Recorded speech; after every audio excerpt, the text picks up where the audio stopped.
Друзья, вы, может быть, совершенно случайно набрели на это видео, но я умоляю вас, останьтесь, посмотрите.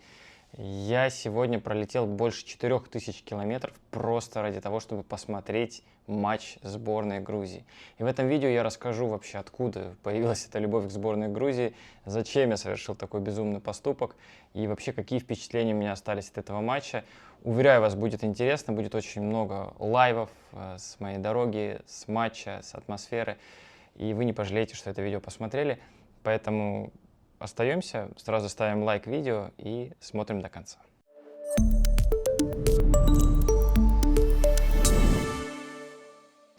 Да, кто вдруг не знает, кто вдруг первый раз у меня на канале, меня зовут Саша, я в Грузии в первый раз побывал, наверное, году в 2012.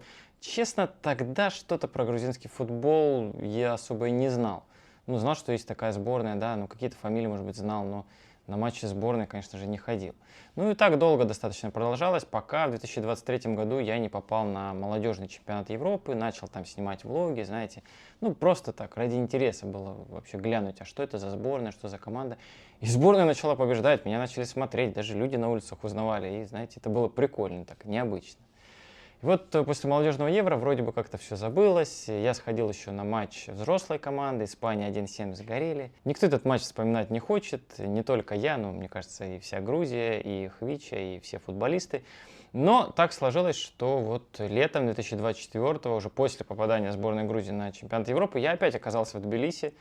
И вместе со всеми местными людьми болел за эту команду.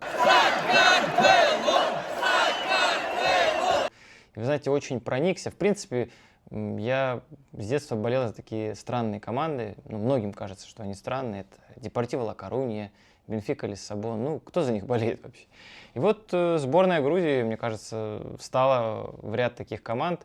И буквально месяц назад я увидел такие неплохие цены на билеты до Кутаиси.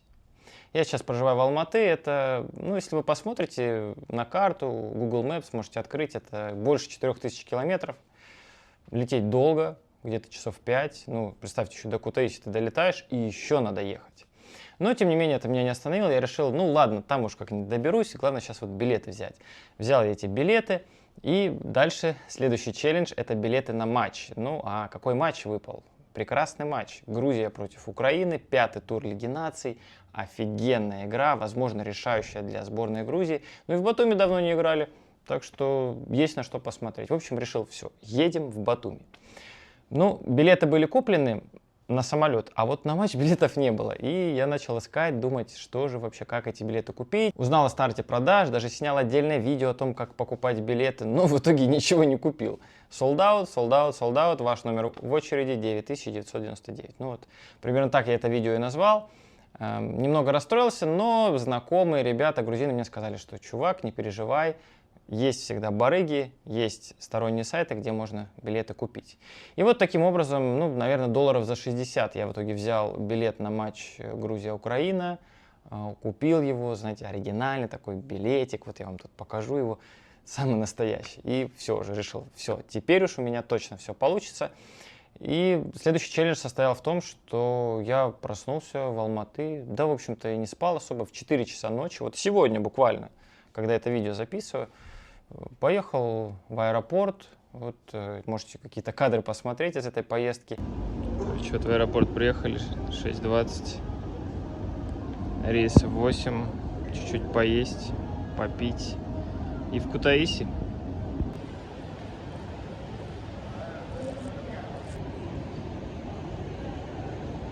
Вот видите, в Кутаиси регистрация, а потом туда идем.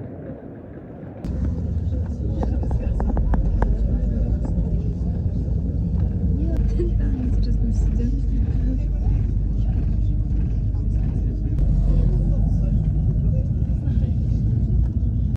И отправился, собственно, в Кутаиси исполнять свою такую небольшую мечту, увидеть живьем сборную Грузии, которую я видел всего один раз. Ну и, повторюсь, не самый был удачный матч против сборной Испании. А тут как бы матч очень много решал. Вот, отправился я, был непростой перелет. Я уже видел, что дожди над Грузией сгустились тучи и в Кутаиси, и в Батуми. Вот вы можете посмотреть, как полет проходил.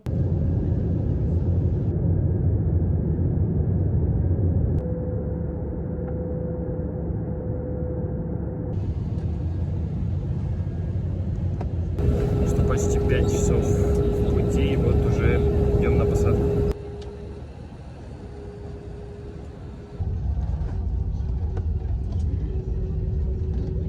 Конечно, такие красивые панорамы, горы, ну, это Грузия, что тут еще сказать. И вот приземлились мы в Кутаиси. Гамарджоба, Сакартвело, Гамарджоба! Вот такая погода нас встречает. Не знаю, поместимся. Поливает люто. Вообще, когда мы летели, конечно, ни хрена не было видно. Да, друзья, если в Батуми тоже будет такая погода, то мы рискуем увидеть сегодня водное поло, а не футбол. Я надеюсь, что 13 таки справится. Ну что ж, друзья, вот я и в аэропорту, прошел границу, все в порядке. Ну и пораскинув так мозгами, решил, что все-таки лучше взять такси отсюда. Еще есть время, сейчас примерно 2 часа, матч в 9 вечера. Ну и как же без знаменитых грузинских псов? Они уже здесь. А мы идем на такси, пытаемся... Ага, вон она. Идем на такси. В принципе, все было по плану, времени было достаточно. И взяв такси, кстати, достаточно недорого, всего за 105 лари, мне кажется, нормальная цена. Прямо из аэропорта за 2 часа, ну там чуть больше, с учетом пробок, наверное, 2:30. Все-таки дождь лил, вот всю дорогу просто от Кутаиси до Батуми лил дождь.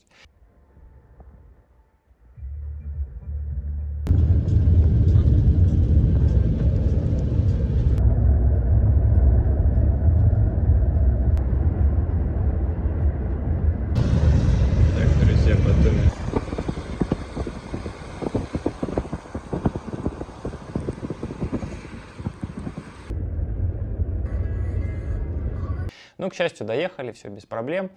И вот я начал готовиться к матчу. Ну вот и добрался я наконец до отеля. Вот такой блестящий вид, надо сказать. Ну, здесь зданий очень много. Батуми не резиновый, как говорится. И все здесь забронировано. Сказали, буквально 20 человек сегодня заехало. Все готовятся к матчу сборной Грузии против сборной Украины. Я сейчас немного отдохну, а потом отправляюсь на стадион, чтобы для вас пилить топовый контент. И вы знаете, посчастливилось мне знать Георгия Мелкадзе, не знаю, знаком ли вам этот футболист, выступавший и за московский «Спартак», и за футбольный клуб «Тамбов», и, конечно же, за Сочи. Вот я работал в Сочи, там с ним познакомился, а сейчас так случилось, что он получил грузинский паспорт и сейчас выступает в чемпионате Грузии. И вот было очень любопытно с ним пообщаться о том вообще, насколько болеют футболом в Грузии, поскольку он последний год своей футбольной карьеры, ну, я имею в виду вот этот год, который сейчас идет, он провел именно здесь, в Грузии, в местном чемпионате. И он, находясь здесь, увидел весь этот футбольный бум летом на Евро, вообще как это все происходило. Поэтому давайте послушаем, что Георгий сказал о прошедшем лете и о предстоящем матче против сборной Украины. То, что здесь на улице творится, когда сборная играет, тут на всех экранах, на рекламах. Ну, сейчас, везде, да, как раз. Футбол показывают просто везде. Люди на машинах стоят, останавливаются, там у них пробка. То есть полицейские приезжают, они ни слова про это не говорят. То есть всех интересует футбол. И, ну, это сильно. Где-то надо взять пример. Вот Кирилл Климов, он в Рубине играет, вот вместе в комнате живем. И мы с ним вот собираемся, вот в Батуми приезжаем, тут час езды. И вот так собирались, иногда опаздывали, вот это, когда мы опаздываем из-за этой пробки, как раз таки вот здесь на дороге рядом. И все смотрят просто, и люди просто стоят на дороге, и мы им сигналили, там, чтобы они подвинулись. И как раз в этот момент, там опасный момент какой-то там просто на улице, блядь, такое творится, как будто... Короче, реально, это очень крутая атмосфера. Летом еще жарко, да, погода хорошая, вечером, маечки все. Что конкретно этого матча с Украиной? Слушай, ну, у них очень поставленная игра. Ну и матч, конечно же, победит Грузия. А скажи, почему ты на стадион? Неужели ты не можешь билет достать? Или ты не хочешь идти, не знаю, тебе не интересно? Ты сам ходил на матчи сборной, кстати, нет здесь? Не, ни разу не ходил. Не Или знаю, тебе как-то это так? Не, спокойно по телевизору, с повторами. Ну хорошо. А знаешь кого-то из этой сборной, кстати, лично, нет?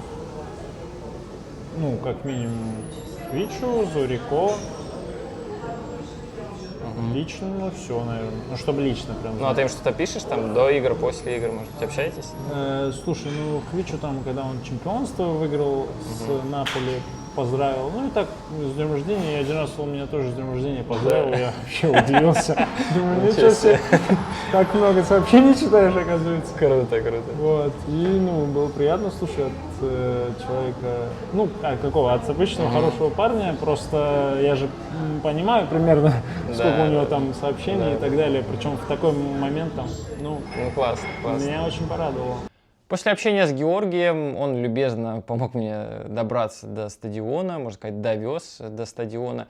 Но времени оставалось не так много, буквально 40 минут. Я увидел в своем билете, что у меня сектор С. Побежал его искать, проливной дождь, люди идут, кто в дождевиках, куча флагов.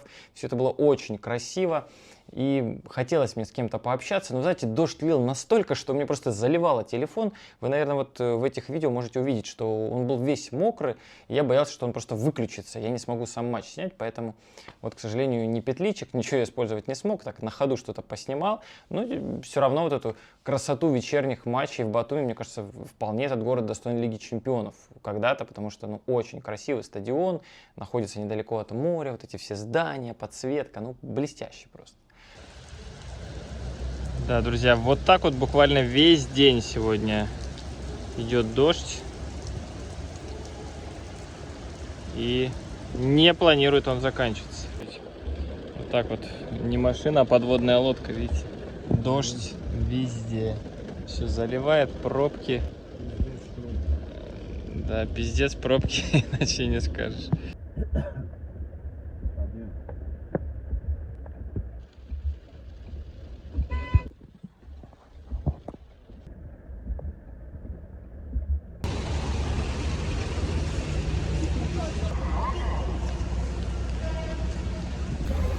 Ливень сумасшедший, я сейчас пытаюсь как-то телефон прикрыть, чтобы он вообще не промок, но это такие тропические дожди. В принципе, если вы были в Сочи, то я думаю, вам это знакомо. Если вы были в Батуми, то тем более. Сейчас я вам покажу, как вообще все выглядит здесь. Повсюду лужи, все в дождевиках пытаются как-то укрыться от этого.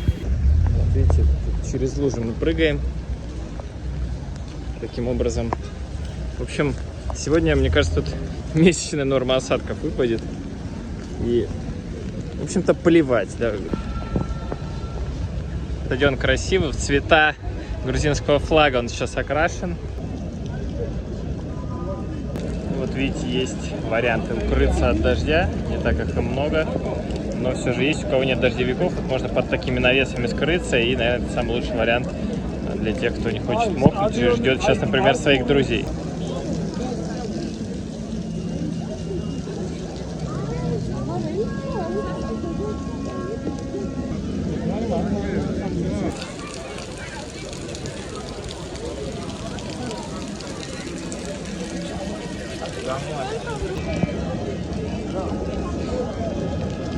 Друзья, купил я себе такой шарфик со всеми футболистами, с Вилли Саньолем. И мне скажут, что там даже доктор есть.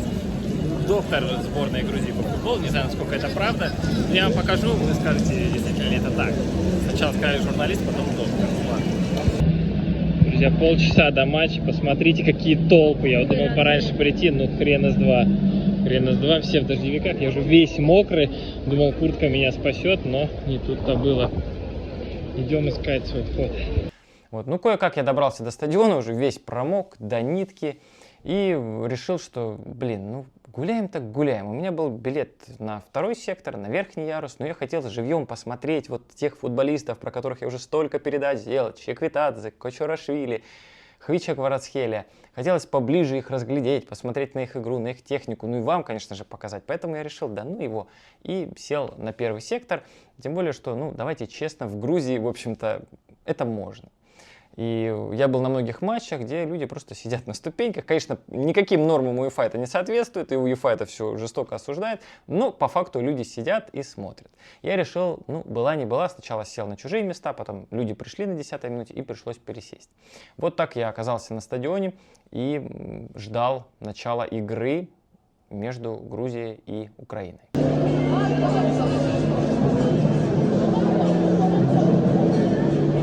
конечно же, на стадионе я сразу увидел флаги Грузии, флаги Украины, все пестрое, не было прям, ну, были отдельные сектора, грузинские, украинские, но, в принципе, фанаты смешивались, как бы есть у них там схожие, скажем, и политические причины, ну, я сейчас не хочу в это глубоко уходить, но, в общем-то, фанаты между собой дружили, и можно было увидеть по всему стадиону, где-то украинский флаг, где-то грузинский, где-то сразу два, и это была абсолютно нормальная история.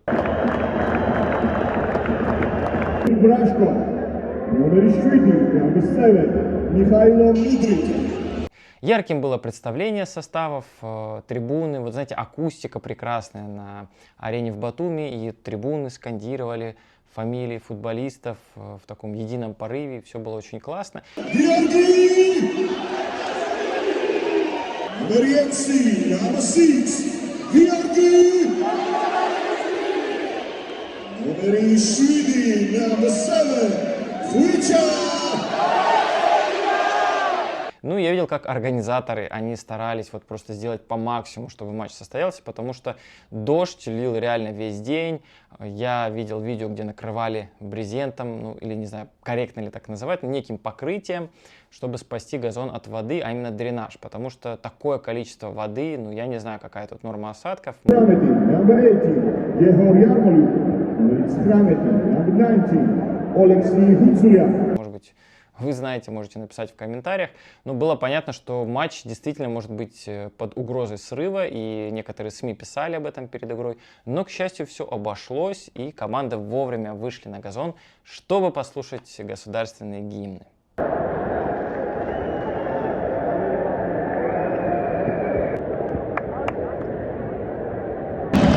Начинается, друзья, начинается!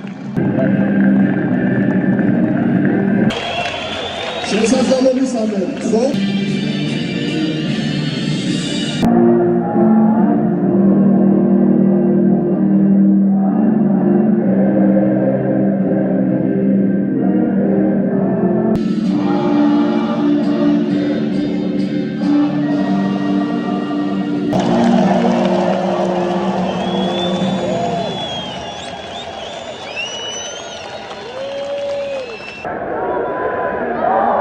После того, как гимны отзвучали, я уже начал разбираться в составе сборной Грузии, а он действительно удивлял. И знаете, ну, в первую очередь, появление Соломона Кверквели было для меня прямо неожиданностью. Шенгелия появился еще на фланге, и Зивзивадзе на острие атаки. Зорюко Давидашвили не было, Жоржа Микаутадзе тоже не было. И вот я задумался, а что же такое за план у Вилли Саньоли? Может быть, он как-то сейчас всех перехитрит, обманет всех? Ну и поначалу казалось, что план очень интересный, потому что Грузия прям атаковала, забрала мяч, и это выглядело очень убедительно.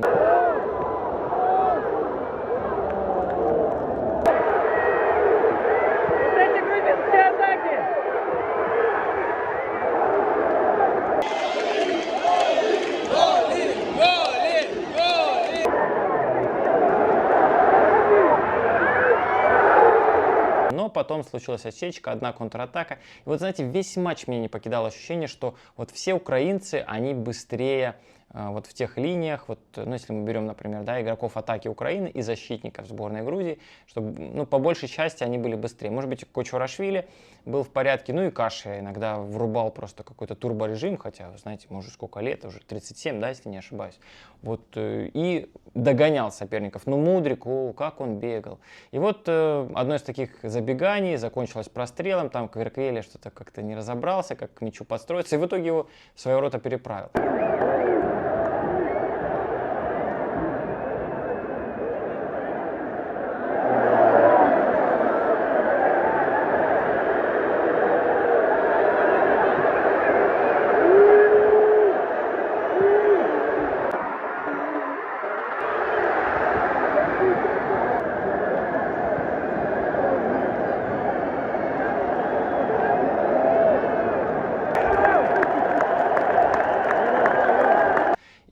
Но это был шок, я думаю, и для меня, и для всего стадиона.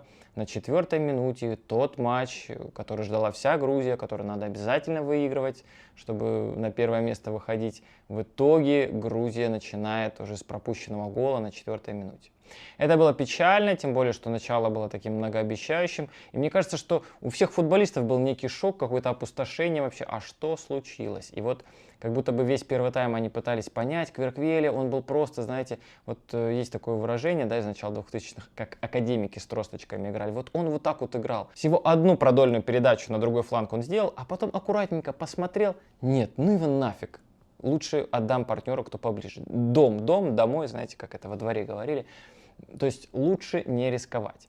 И где-то это сковывало грузинскую атаку, да вообще игру сборной Грузии. И ну вот у меня потом стало возникать ощущение, что даже тот же Чеквитадзе, хотя не скажу, что мне как-то не понравилась его игра, но, наверное, и на него это тоже повлияло, да, мог бы он где-то и поярче играть.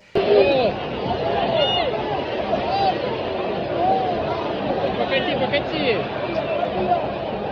И вот как будто, знаете, не было того, кто вот сейчас на себя возьмет инициативу, ну, кроме Хвичи, конечно, кто осмелился, да, бы как-то обострять, рисковать, потому что, мне кажется, вот вся сборная Грузии буквально боялась второго пропущенного гола. Не дай бог, а что если мы сейчас второй пропустим? Что вообще делать? И вот так вот первый тайм постепенно катился к концу, там были интересные эпизоды, кстати, в самом начале Хвича прям покрестился в центральном круге, это у него прям отдельная церемония была.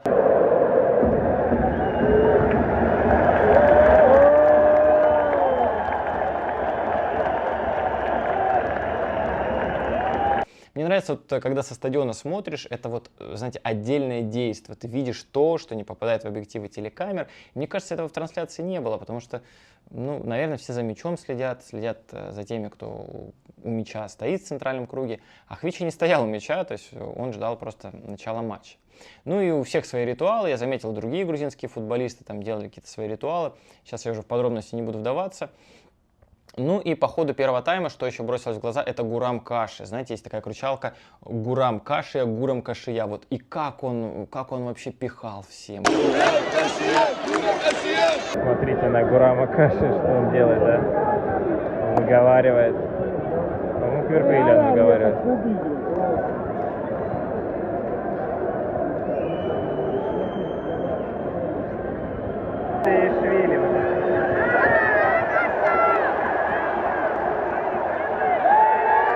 Как он бегал, подключался. Потом во втором тайме еще мы посмотрим эпизод, где он чуть сам не забил, когда пошел вперед. Это было очень опасно. И вот в первом тайме, знаете, так он пихал. Сначала Кверквеле. Ну, не за забитый гол, кстати. Когда пропустили грузины этот мяч, то наоборот, в принципе, все Кверквелю поддержали. Но потом были ситуации, когда, знаете, вот идет скидка в центр, а там никого нету. Или какая-то комбинация, наоборот, закидывают за спину, а там никого нету. И вот было непонятно, что, ребята, ну вы как, вы тренировались вообще, ну что это такое? И вот не хватало этого взаимопонимания, в то время как сборная Украины так мяч контролировала, так плотно, у них такая была плотность между линиями. Смотрите на эту плотность вообще линии. Ой, как тяжко будет сборной Грузии, ой, как тяжко. Честно, я в первом тайме подумал, что, наверное, хана. Как бы 0-2 не было, и мы все по домам не разошлись. Но Вилли Саньоль думал иначе. Он в перерыве уже сделал замены. Выпустил Зорико Давиташвили вместо, кстати, Георгия Чеквитадзе. Для меня это было тоже сюрпризом. Я не ожидал. Я думал, ну, наверное, Зевзевадзе он поменяет, но нет. Да, ну, прежде чем говорить о втором тайме, наверное, еще скажу пару слов о перерыве. Там, знаете, я уже минуте на 44-й решил, что надо все-таки пойти, что-то перекусить, как-то согреться. И вот за 10 лари мне предоставили прекрасный попкорн холодный, но это не важно. И был еще горячий чай. Знаете, огромное просто столпотворение, куча людей. Непонятно вообще, на каком языке мне этот чай, попкорн заказывать. Все берут пиво, просто достают, выносят. Ступеньки, которые предназначены для того, чтобы по ним подниматься, спускаться, они были просто забиты, они были усыпаны людьми. Эти люди сидели вот середина ступенек и вот в самый низ. И самое поразительное, что местную публику это нисколько не смущало, это нормальная ситуация. Они поднимались, продирались, спускались. Нормально. В принципе, я то же самое видел на стадионе имени Месхи, когда шел как раз-таки чемпионат Европы, поэтому это меня нисколько не удивило, но поэтому я решился на вот этот план, чтобы все-таки внизу игру посмотреть. Вот. Ну и так постепенно подошли мы ко второму тайму. Вот я вам уже сказал про замену Зорико Давиташвили. То есть перерыв потратил на то, чтобы достать попкорн и горячий чай. Ну и вы знаете, когда был вот уже время шло, и был счет все еще 0-1, 0-1, 0-1. И это же ведь могла быть третья игра сборной Грузии без забитых мячей. И вот единственный, кто выделялся по-настоящему, это Хвича Кварацхелия. Он еще в первом тайме много брал на себя. И вот, знаете, вот эти вот смещения в центр, бросает под правую и потом бьет по воротам. Много раз он это делал, иногда даже попадал, иногда попадал очень даже хорошо, был удар в перекладину.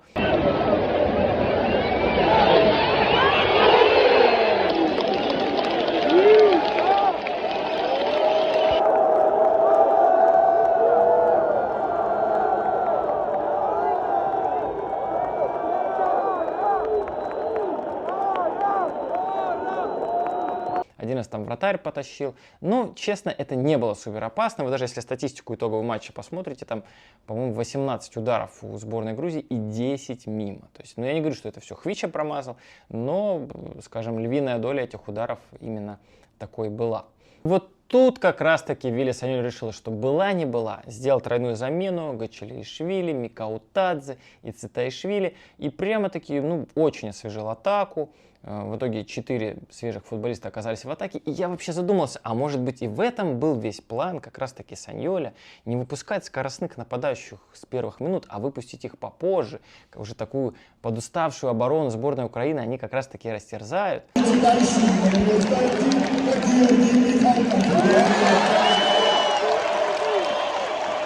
И вот пока я об этом думал, началась череда атак. Цитаишвили очень классно взаимодействовал с Хвичей, и там были такие кружева с одного фланга на другой. И вот одна из этих атак в итоге завершилась голом, и вы посмотрите, что было на стадионе в этот момент. Вот, друзья, посмотрите, 75-я минута, и дождя практически нет. Дождь-то капает, но не сравнить с тем, что было минут 10-15 назад.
Ну и вы знаете, если трибуны до этого находились в некой спячке, тут они все проснулись просто, знаете, как вот так вот глаза продрали, кофе выпили и давай, гол!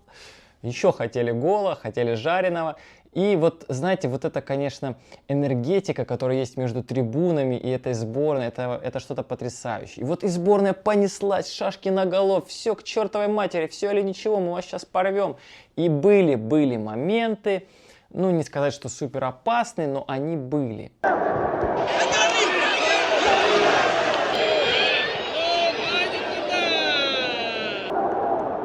Опять верим Хвичу.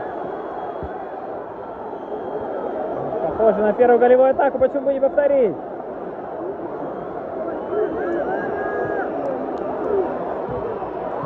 Ай, хорошо. И вот я тут задумался, а не получит ли сейчас сборная Грузии контратаку и не закончится ли это все 1-2? И вот уже судья поднял табличку, добавленное время, и такая атака случается.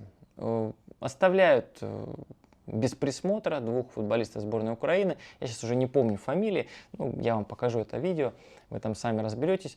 И вот следует передача, первый удар по воротам, Мамардашвили тащит, второй удар, и он снова тащит.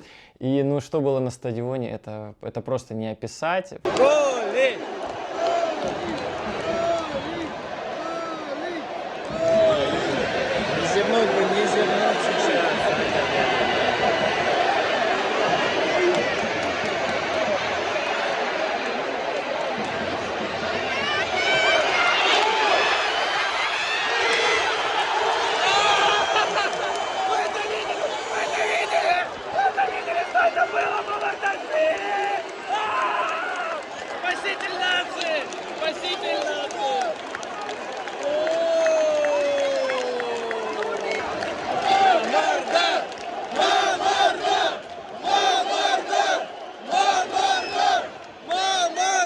Вообще эмоции грузинского болельщика, они дорогого стоят. Я наблюдал, и знаете, мне еще понравилось, что вот это, знаете, такая неконтролируемая толпа, вот, ну, в хорошем смысле, это как на каком-то политическом митинге, когда, знаете, нету какой-то трибуны, нет единого оратора, а кто-то что-то, какой-то слоган подхватит, и другие начинают его повторять. И вот часто ты сидишь просто вроде спокойно, никого не трогаешь, начинает «Хвича, кварацхелия, хвича, кварацхелия», и вся трибуна начинает это кричать. Мальчик это закричал, какой-то дедушка, бабушка, неважно. То есть человек громко это озвучил, тем более, если есть какой-то эпизод подходящий. Ну и вот после Мамардашвили, после его сейва, естественно, начали кричать уже Мамарда. Да, и ну, это было такой финальной точкой. Эмоции у меня, наверное, после этого закончились. Да, без сил падает Хвича и другие футболисты.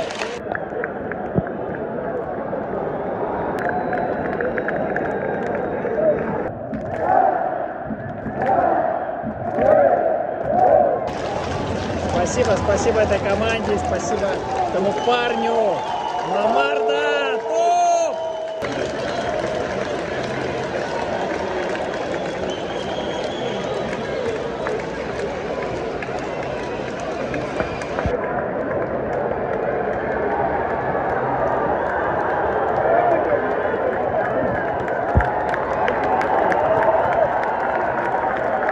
Вообще фонтан эмоций внутри до сих пор, который тяжело описать. И вот знаете, вот эти матчи сборной Грузии, каждый их матч это что-то невероятное. Я не могу представить, чтобы эта команда просто играла на ничью там, или на 0-0. И вот ближайший матч против сборной Чехии, опять им надо побеждать. Конечно, у меня нет столько денег и возможности, чтобы сейчас в Чехию поехать, еще болеть за сборную Грузии. Тем более там виза нужна. Но в Тбилиси я на этот матч обязательно попаду. Я думаю, что с местными ребятами посмотрю. Мы еще сделаем про это большой выпуск. Поэтому, друзья, далеко не уходите. Подписывайтесь на канал. Ну и делитесь в комментариях, понравился ли вам такой формат. Я хочу, наверное, больше в него уходить, потому что, знаете, уже вообще боление за сборную Грузии и вообще матчи сборной Грузии становятся для меня чем-то личным. И мне кажется, в такой вот атмосфере, в такой обстановке этим особенно приятно делиться. Ну и я надеюсь, что сборная Грузии даст настоящий бой против сборной Чехии.